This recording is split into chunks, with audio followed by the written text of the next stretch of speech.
Hello, welcome back to Lenz's Comic Corner Classics, Last Night Classics. This is episode 118, Doubleshot at 57. Okay, first up, Spider-Man, Life of the Mad Dog Ward. Collecting the original story from Web of Spider-Man, 33, Missing Summer in 295, and Peter Parker's Spectacular Spider-Man 133. This is before it's retitled simply Spectacular Spider-Man.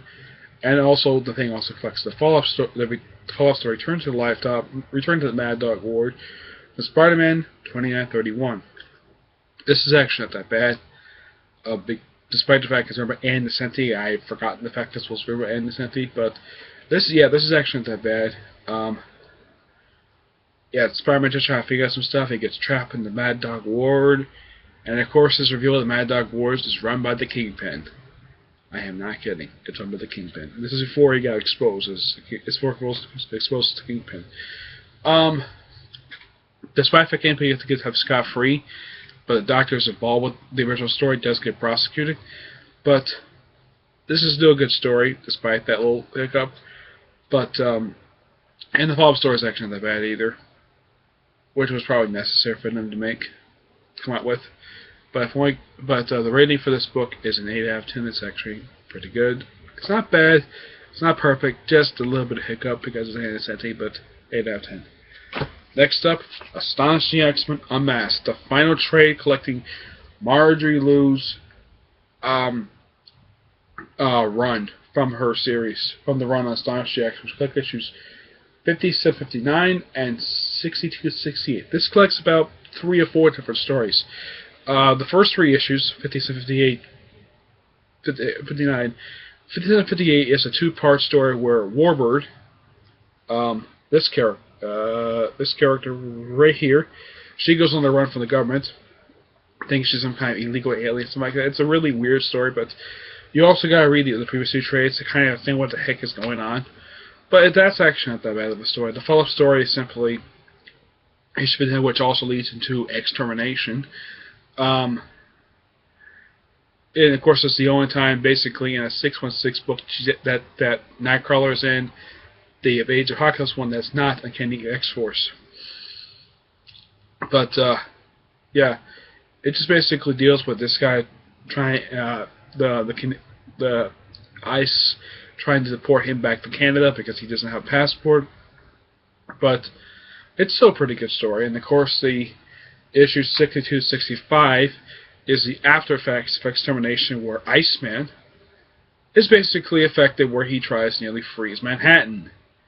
And of course, most of the planet, of course, also at the start of the story, all of his ex-girlfriends show up. And according, let's see, you have Mystique, several different women, basically, who are involved with his life. Kitty Pryde is also the issue, who was dating Bobby at the time, though I think they probably borrowed up from the X movies. But, that's simply the whole point of that. And of course, he teams with Mystique, and of course, in the end, he does return back to normal. Though, in the last couple issues, basically, in the last 3 issues, when She-Hulk mates it with him, she's lucky if she doesn't break his neck for what he did to the planet, basically nearly ruin their vacation. Issue 67 deals with Wolverine Gambit meet up with apparently a fangirl, and the final issue is simply just kind of a minor recap roll through of Marjorie Liu's run. It's a really good issue, and I recommend it.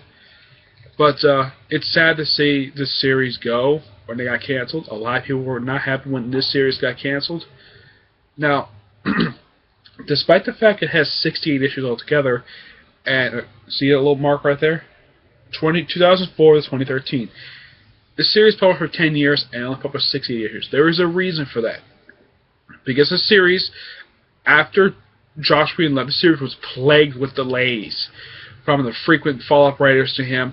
It wasn't until Greg Pak did his arc that finally the series was publishing on time. Though, despite the fact Josh Whedon switched it to a monthly to bi-monthly basis, but his issues came out on time.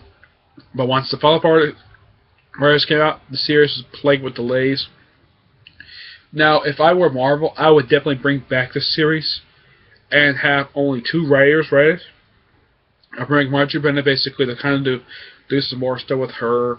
Have her basically, like, if they bring the series back, to her do issues like 69 to about 85, and then have the next 15 issues done by Josh Whedon, if he's not too busy doing movies, and just give it 100 issues. This is what this series definitely deserves. 100 issues, not 68. But this was really good. I got this book a 9.5 out of 10. It is just nearly perfect, but just misses that. But this was really good. Pick it up. Alright, that's it. Stay tuned for our next episode, which will be episode 119. And whatever double shot, triple shot was going to be, okay? My decision, my rules, okay? Alright, see you there. Bye.